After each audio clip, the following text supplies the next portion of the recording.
இனிய கால அனைவருக்கும்.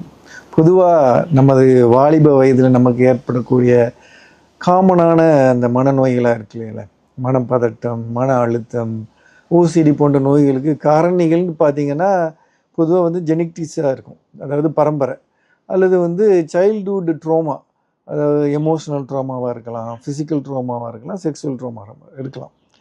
இது போக குழப்பமான குடும்ப சூழ்நிலை, நல்ல சூழ்நிலையாக இருக்கும், அது திடீர்னு குழப்பமாக மாறிடும். நிறைய காரணங்கள் இருக்கலாம், யாருக்கு வேணாலும் நடக்கலாம்.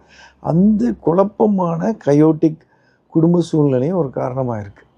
இப்போ உதாரணமாக நான் சொல்லுன்னு வச்சுங்களேன், நல்ல பெற்றோர்கள், ஆனால் அவங்களுக்கு ஏதோ பிரச்சனை, அந்த பிரச்சனை நடக்கும்போது குழந்தைகளிடம் வந்து நேரம் செலவிடுறது, அவங்கள்ட்ட கதை சொல்லி தூங்க வைக்கிறது, அவங்களை கட்டி பிடிக்கிறது போன்ற விஷயங்கள் குறைஞ்சிடுது. கொஞ்சம் சற்றே வளர்ந்த குழந்தைகளாக இருந்தால் இதை புரிஞ்சிக்கும். ஆனால் சிறு குழந்தைகளாக இருந்தால் அவங்கள பொறுத்தவரை இது திடீர் மாற்றம், திடீர் குழப்பம், இது வந்து அவங்கள பின்னாடி பாதிக்கும்.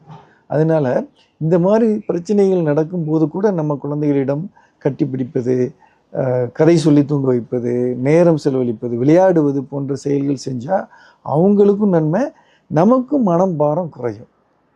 நன்றி, வணக்கம்.